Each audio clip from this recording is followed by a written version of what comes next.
game. And when I asked them, they say we are going for Christopher Morris. So, what are you telling the girls who are coming tomorrow? Relâche-toi.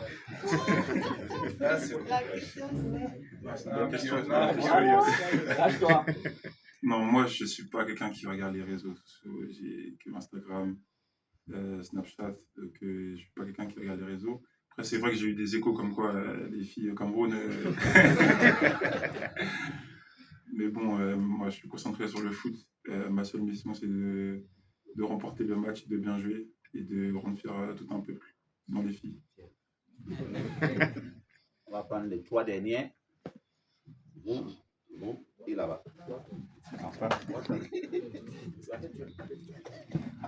Bonjour coach, bonjour Christophe. Pardon. Sidi Lombardi pour MSI. Coach, je suis ici.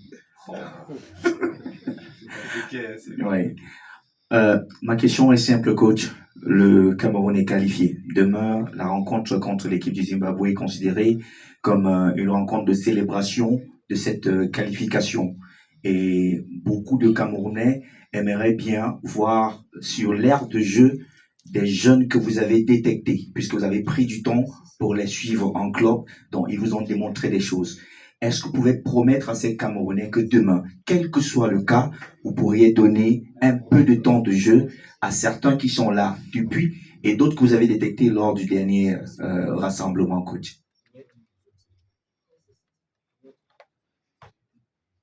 Thank you for the question.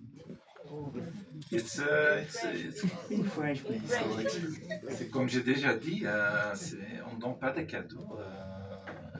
Chaque jeune, il doit faire le mieux possible pour venir plus près. Ils sont juste venus, ce sont des débutants maintenant dans le groupe.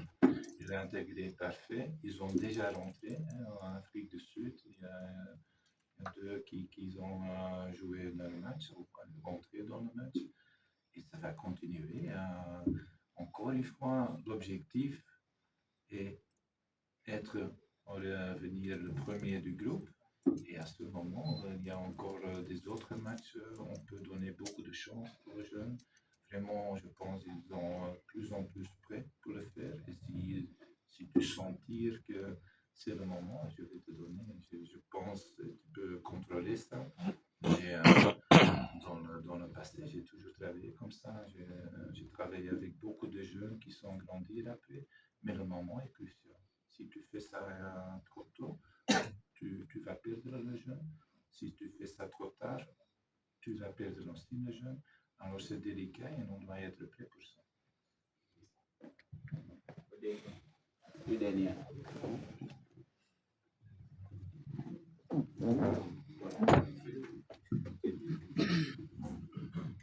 Merci. Avec Cyril Equinox TV. La question, c'est pour Christopher. Alors, par le passé, tu as souvent été aligné en défense avec Castelletto. Mais depuis l'arrivée de Marc Brice, tu joues avec K2. Je ne vais pas te demander évidemment de juger tes partenaires, mais est-ce que c'est toujours les mêmes automatismes, la même façon de penser, les mêmes évolutions? Comment tu te sens, que ce soit avec K2 ou avec Castelletto? Merci. Non, c'est pas la même chose, c'est pas les mêmes profils de. C'est pas les mêmes profils de joueurs. Michael Nkadé, c'est plus quelqu'un qui est dur sur l'homme, un peu du même profil que moi.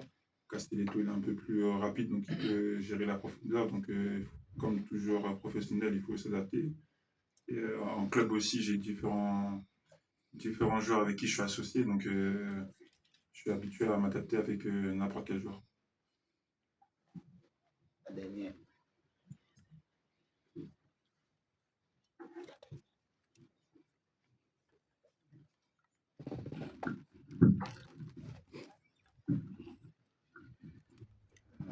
Coach, bon après-midi. Moi, c'est Souleymane Ouakou, de Panafo. Ma question, c'est de savoir, coach, par rapport à ce phénomène, qu'est-ce qui se cache derrière le fait qu'à chaque fois, ça fait plusieurs fois, on programme par exemple les entraînements au niveau du stade Amadou Ahidjo, et puis la presse qui se prépare pour le stade Amadou Ahidjo, vous décidez de renvoyer pour le stade militaire. Qu'est-ce que ça cache? Parfois, les idées d'un entraîneur est loin d'être compris par les autres. C'est toujours une raison, quel est le terrain le mieux, quel est le terrain qui est disponible, quel est le meilleur pour le groupe.